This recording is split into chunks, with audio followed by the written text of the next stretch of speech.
नमस्कार, UP special देख रहे हैं आप। आपके साथ मैं हूं बबीता। लखनऊ से इस वक्त की बड़ी खबर आ रही है। मुख्यमंत्री योगी आदित्यनाथ का मिशन बाढ़ राहत जारी है। तो लखनऊ से इस वक्त की बड़ी खबर आपको बता रहे हैं। मुख्यमंत्री योगी आदित्यनाथ का मिशन बाढ़ राहत लगातार जारी है। तो मंत्री समूहों को कैंप करने के निर्देश भी जारी कर दिए हैं। तो बदायूं, आजमगढ़, मऊ में भी मंत्री अपना ये कैंप करेंगे। साथ ही राहत कार्य को और बेहतर करने के निर्देश भी जारी कर दिए गए हैं।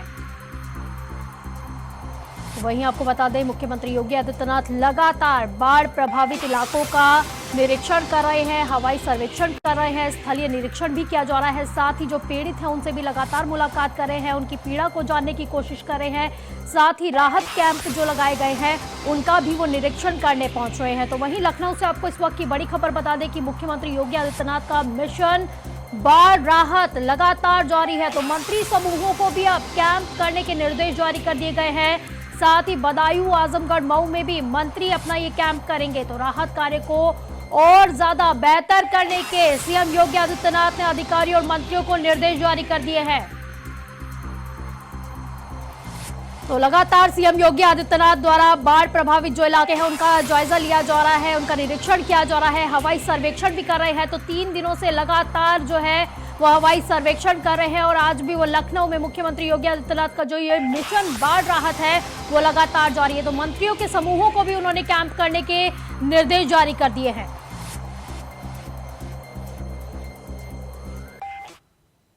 वहीं फर्रुखाबाद से आपको दूसरी बड़ी खबर बता रहे हैं। ब्रजेश पाठक ने किया औचक निरीक्षण। तो फर्रुखाबाद से इस वक्त की बड़ी खबर आपको बता रहे हैं। तो ब्रजेश पाठक ने औचक निरीक्षण किया है। तो जिला अस्पताल लोहिया का उन्होंने औचक निरीक्षण किया। तो डिप्टी सीएम ने मरीजों से उनका हाल चाल भी जाना। तो साथ ही अस्पताल के हाल क्या है उसके बारे में भी उन्होंने जानकारी इकट्ठा की। तो अस्पताल में जब उन्होंने गंदगी देखी तो अपनी नाराजगी भी जताई है। तो दीवारों पर पानी रिसता देख उनकी नाराजगी 7वें आसमान पर पहुंच गई।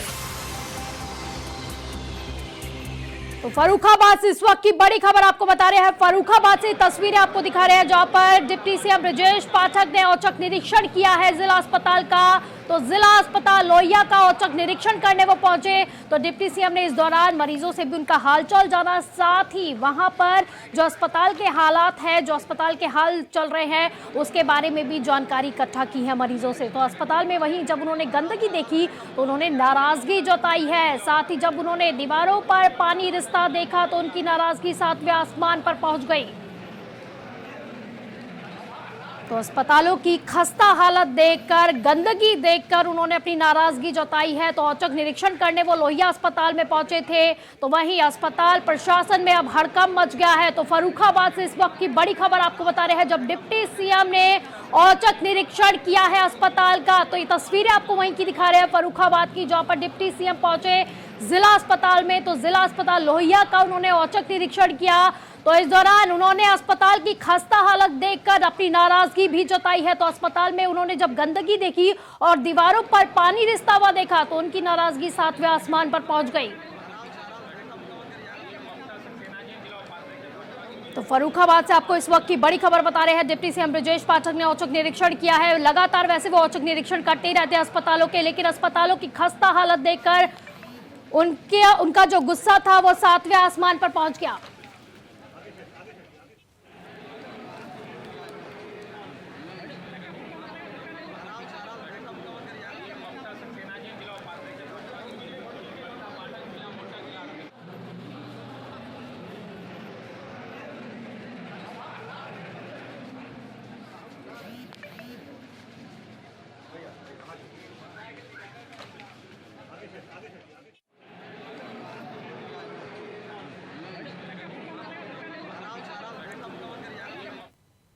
तो सीधे ले चलते हैं आपको लखनऊ में, जहां पर सीएम योगी आदित्यनाथ ने डाक टिकट का उद्घाटन किया है। तो तस्वीर आपको वहां की दिखा रहे हैं लखनऊ की। तो सीएम योगी आदित्यनाथ ने डाक टिकट प्रदर्शनी का उद्घाटन किया है।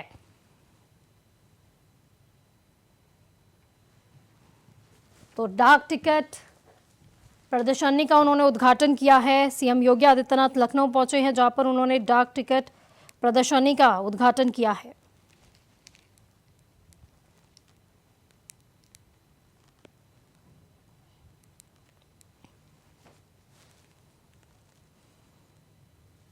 तो सीएम योगी आदित्यनाथ लखनऊ पहुंचे हैं, तो आज डाक टिकट प्रदर्शनी में वो शामिल हुए हैं, जहां पर उन्होंने डाक टिकट प्रदर्शनी का उद्घाटन किया है।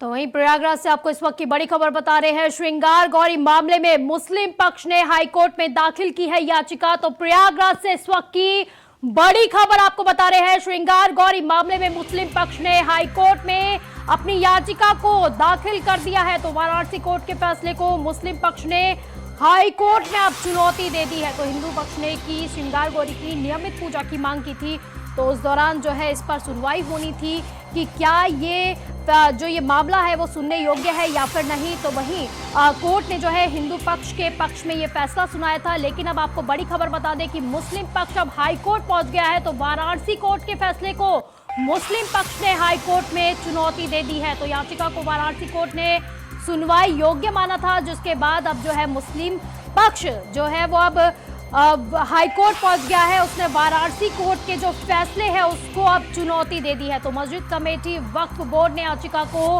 हाई कोर्ट में चुनौती दी है।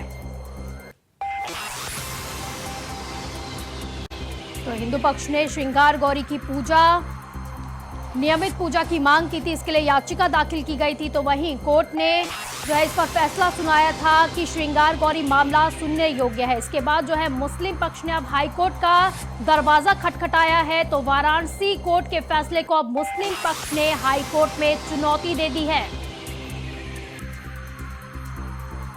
वहीं कल वाराणसी में ही शिवलिंग जो है कार्बन डेटिंग की मांग भी की जा रही थी, उसकी याचिका पर भी सुनवाई हुई थी। कल फैसला आया है कि कार्बन डेटिंग नहीं की जाएगी। वहीं आपको अब इस वक्त की बड़ी खबर बता दें, श्रृंगार गौरी मामले में मुस्लिम पक्ष ने हाईकोर्ट का दरवाजा खटखटाया है।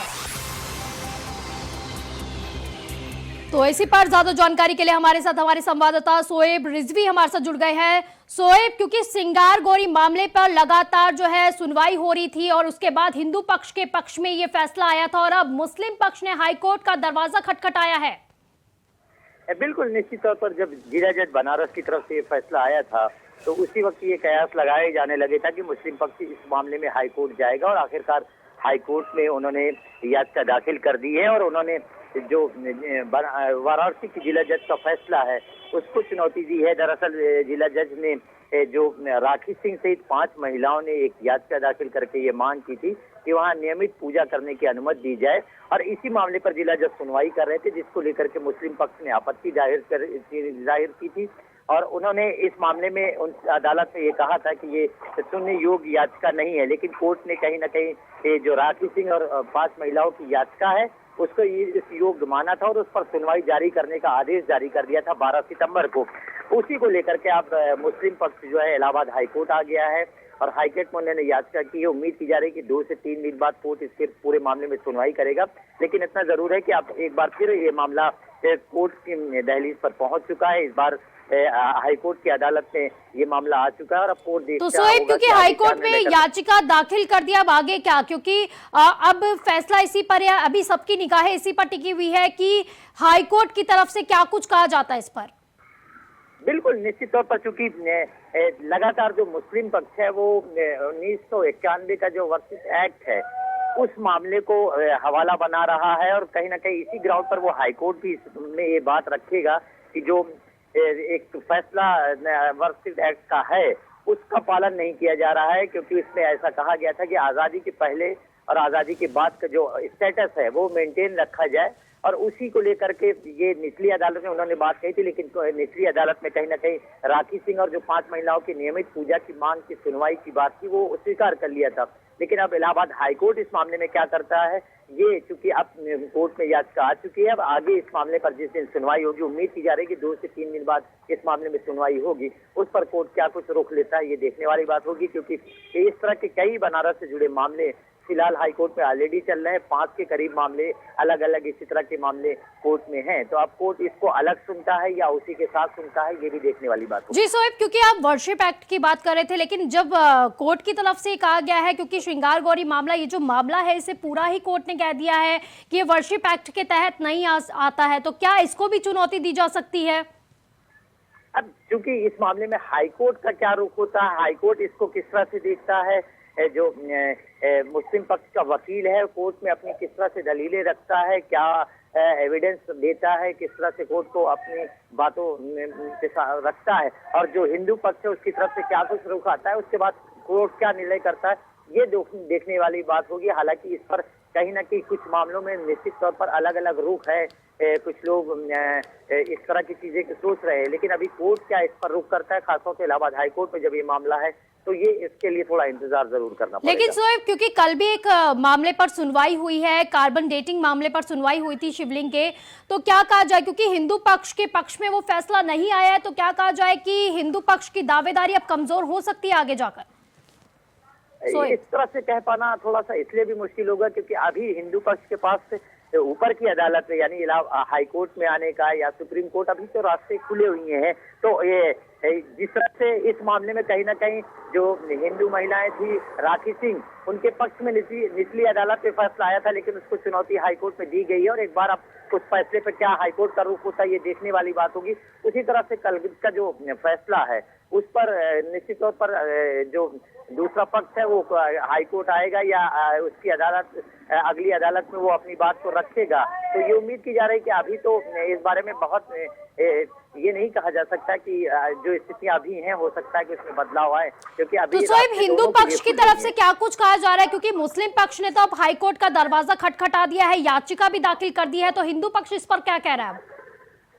बिल्कुल, अब हिंदू पक्ष के लिए एक बेनिफिट ये जरूर है कि ऑलरेडी उन्हें निचली अदालत में उनकी बात को माना गया था और कहीं ना कहीं जो उस मामले की सुनवाई है उसको कंटिन्यू किया था और उसी को चैलेंज किया है। तो अब ये एक तरह से कह सकते हैं कि हाईकोर्ट में वो अपनी इन्हीं सब दलीलों को रखेंगे और वो बताएंगे कि किस तरह से निचली अदालत ने भी उनकी बात मानी है। अब फिलहाल हाईकोर्ट में वो चूंकि अब याचिका आई है तो उन्हें भी अपना पक्ष रखना होगा और ये बात हाईकोर्ट में भी बतानी होगी। चलिए, बहुत बहुत शुक्रिया सोएब आपका इन तमाम जानकारी के लिए।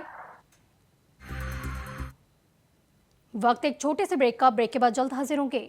ब्रेक के बाद एक बार फिर से स्वागत है आपका। बढ़ते अगली बड़ी खबर की ओर, बुलंदशहर से जो आ रही है। बुलंदशहर के खुर्जा नगर में एक्टिवा पर सवार होकर मॉर्निंग वॉक के लिए निकले 70 वर्षीय व्यापारी की अपहरण का मामला ये सामने आया है, जहां पर बताया जा रहा है कि कार सवार बदमाशों ने बुजुर्ग को अपहरण का घटना का अंजाम दिया है।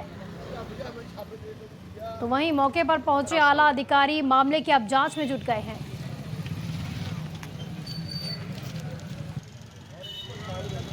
हमारे मित्र हैं, उन्होंने फोन करा सुबह सुबह। तो किस तरह से कहाँ जा रहे थे? अपने सुबह घूमने के लिए। अच्छा, कौन सी जगह पे हुआ है? ये यहीं पे SMJ इंटर कॉलेज है, इसी साली रोड पे। करते क्या? व्यवसाय करते हैं अपना वो। मैं सो रहा था तो इनके भाई का फोन आया था अभी इससे 1 घंटे पहले करीब पूर्व में कि ऐसे ऐसे पापा का किडनैप हुआ। घबराए हुए थे, ज़्यादा कुछ बताने में असमर्थ थे। फिर भी मैंने पूछने की जानकारी कि तुम्हें पता कैसा लगा, तो उन्होंने बताया कि उनके साथ में कोई गया है घूमने, उससे मुझे जानकारी हुई, लेकिन मुझे अभी नाम पता नहीं लग रहा है। तो तुरंत मैंने पुलिस फोर्स को सूचना दी। क्या बताया गया, कितने लोग बताए जा रहे हैं, किस चीज़ से लेकर? मुझे उसे जानकारी पूरी जानकारी नहीं थी, लेकिन वो कह रहा कोई गाड़ी में ले गए, पापा का स्कूटर पड़ा हुआ ऐसा समझे। वहीं कन्नौज में बाढ़ का जायजा लेने निकले एसडीएम सदर राकेश त्यागी ने सदर ब्लॉक के कासिमपुर कटरी पहुंचकर बाढ़ की स्थिति को जानते हुए कहा कि बाढ़ से निपटने के लिए कंट्रोल रूम बनाया गया है और राहत कैंप भी बनाया गया है। तो आपको बता दें कि गंगा में लगातार बढ़ते जलस्तर से ग्रामीण भयभीत हो गए हैं, तो वहीं हजारों बीघा फसल डूबकर अब तक बर्बाद हो चुकी है। तो कन्नौज से आपको ये तस्वीरें दिखा रहे हैं जहां पर बाढ़ अब मुसीबत बनती जा रही है। तो एसडीएम ने बाढ़ की स्थिति का जायजा लिया है, तो साथ ही उन्होंने कहा है कि निपटने के लिए इसके लिए कंट्रोल रूम बनाए गए हैं, टीम गठित की गई है। तो वहीं पर इस बाढ़ से किसानों को काफ़ी ज़्यादा नुकसान हुआ है, क्योंकि जो फसल की कटाई होनी थी वो सारी जो है वो खराब हो चुकी है। तो किसान लगातार सरकार से अब मुआवजे की मांग भी कर रहे हैं।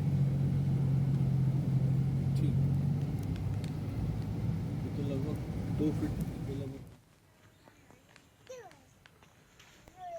वहीं हमीरपुर में पीईटी परीक्षा 10 केंद्रों पर आयोजित की जा रही है। तो 2 दिनों में 4 पोलियो में आयोजित हो रही परीक्षा में 14,880 परीक्षार्थी शामिल हो रहे हैं। तो वहीं परीक्षा को देखते हुए 4 सेक्टर और 11 स्टैटिक मजिस्ट्रेट जो है नियुक्त किए गए हैं। आपको बता दें कि पहली शिफ्ट में परीक्षा 10 बजे से 12 बजे तक, तो दूसरी शिफ्ट में 3 बजे से 5 बजे तक परीक्षा होने वाली है। तो हमीरपुर से खबर बता रहे हैं जहां पर पीईटी परीक्षा पर प्रशासन की पैनी नजर है। तो 2 दिनों में 4 शिफ्ट में 10 केंद्रों पर परीक्षा ली जाएगी। तो 14,880 परीक्षार्थी इस परीक्षा में शामिल होने वाले हैं। तो वहीं सीसीटीवी कैमरे की निगरानी में पूरी परीक्षा रखी गई है।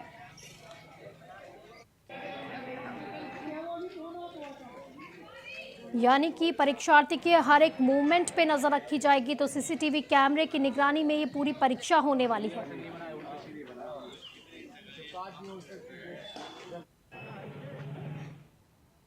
तो वहीं अमेठी में पूर्व राज्य मंत्री और जगदीशपुर विधानसभा से विधायक सुरेश पासी जामू ब्लॉक के घाटमपुर गांव पहुंचे हैं, जहां पर उन्होंने मां दुर्गा मंदिर परिसर में लगी हाई मास्क लाइट का उद्घाटन करते हुए जनता को सौंपा।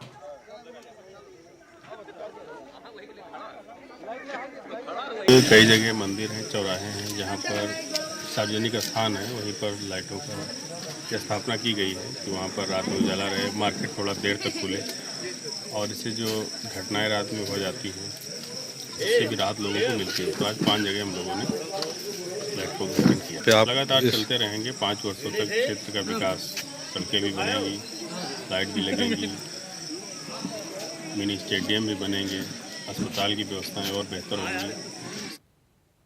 वही हर तरफ पानी ही पानी का कोहराम है, हर तरफ पसरा मातम का माहौल है। तो ऐसे में सरकार का दावा जख्मों पर मरहम का जरूर है, तो मगर कुछ अधिकारी है कि बाढ़ प्रभावितों के जख्मों पर मरहम का नमक ज्यादा छिड़क रहे हैं। हालात ये हो गए हैं कि तस्वीरों का डर के साए के बीच अधिकारियों की जुबान से निकलते वार जख्मों को कुदेरने का काम कर रहे हैं।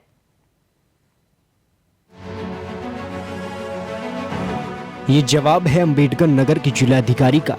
वैसे तो जिम्मा इनके कंधों पर बाढ़ प्रभावितों को राहत पहुंचाने का है, मगर जवाब की तकीरें सुनकर हर कोई दंग है। जिले के सबसे बड़े अफसर की बोली लोगों के दिलों में गोली की तरह उतर रही है, क्योंकि जो ये कह रहे हैं वो बाढ़ प्रभावितों आवाम के लिए जख्म को और गहरा करने का काम कर रही है। पहले जरा सुनिए क्या कहना है जनाब का, जो इस वक्त खूब वायरल हो रहा है। के लिए व्यवस्था है, क्लोरीन टैबलेट दे देंगे, किसी को कोई समस्या नहीं आएगा। कोई बीमार है तो डॉक्टर आके देख लेगा। तो आप इसलिए बाढ़ चौकी स्थापित होता है। बाढ़ चौकी क्या पर्पस है? आप लोग घर पे रहेंगे, हम लोग घर पे पहुंचवाएंगे खाना। जोमेटो सर्विस थोड़ी चला रहे हम लोग सर। कैसे जोमेटो थोड़ी चला रहा है सरकार, बताओ। तो सुना आपने, ये जिलाधिकारी हैं सैमुअल पोल कहते हैं कि सरकार जोमेटो सर्विस नहीं चला रही है जो घर घर खाना पहुंचाए। खैर हमें इल्म है कि सूबे के मुखिया योगी ऐसे अधिकारियों को बर्दाश्त नहीं करेंगे, मगर मसला सिर्फ एक अधिकारी का नहीं है। अब इनसे मिलिए। यह है सांसद जगदम्बिका पाल, बेहद गुस्से में है, नाराज है और परेशान भी। खैर इनकी परेशानी कितनी जायज है कितनी नहीं, आप पहले सुनिए कि कैसे जब सांसद महोदय बाढ़ प्रभावित क्षेत्र का दौरा करने और पीड़ितों का दर्द जानने पहुंचे, तभी वहां त्रिलोकपुरी के थाना अध्यक्ष विद्यासागर कुशवाहा ट्रैक्टर पर बैठकर पहुंचे, जिसे देखकर सांसद महोदय नाराज हो गए। और फिर क्या हुआ आप खुद ही देख लीजिए। क्या बात है, हम लोग जूता चप्पल नहीं भीग रहा, क्या क्या समझ खाना देख नहीं लायक लोग कर रहे भीग मिश्रा होते तो पानी भीग रहे थे। 3 दिन से आपको फोन कर रहे हैं नाव के लिए, एसडीएम नहीं दे रहा है। सर एसडीएम साहब से बात की, तो क्यों नहीं दिया एसडीएम ने? आपने कलेक्टर से कहा? एसडीएम साहब ने बात किया, क्यों उन्होंने आगे ऊपर नहीं कहा? यहाँ की स्थिति देख रहे हैं आप, बहुत खराब है। आए ना हमारे साथ, और अभी तक आप ट्रैक्टर बैठे हैं। यानी आवाम ताहिमाम त्राहियाम कर रही है और थाना अध्यक्ष ट्रैक्टर पर ही अपनी जिम्मेदारी को मौज में उठा रहे हैं। चिंता बाढ़ पीड़ितों की कम, अपने जूतों के भीगने की ज्यादा है। मगर सवाल ये कि क्या वाकई में इस हालात से निपटने के लिए पहले से कोई तैयारी सरकारी अमले ने नहीं की थी? ये जिक्र और फिक्र क्यों? तो अब इनसे मिलिए। ये है गोंडा से बीजेपी के सांसद ब्रजभूषण शरण सिंह, जो ये कहते हैं बोलते हैं सुनते हैं, अब उस पर भी गौर फरमाइए। क्योंकि इनका कहना है कि जब हम तैयार ही नहीं थे तो फिर हालात से निपटने का सवाल ही कैसा। जिला प्रशासन के बारे में मत ही पूछिए तो अच्छा है। देखिए, पहले कोई भी सरकार होती थी, बाढ़ के पहले एक तैयारी की बैठक होती थी। हमको नहीं लगता कि कोई तैयारी की बैठक हुई। भगवान के भरोसे लोग इंतजार कर रहे हैं कब पानी रुकेगा और कब हमारी तकलीफ कम होगी।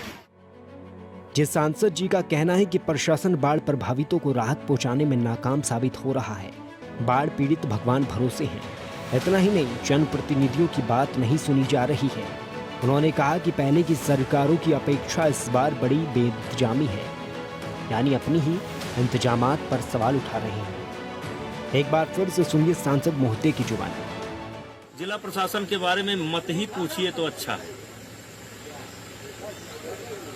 देखिए, पहले कोई भी सरकार होती थी, बाढ़ के पहले एक तैयारी की बैठक होती थी। हमको नहीं लगता कि कोई तैयारी की बैठक हुई।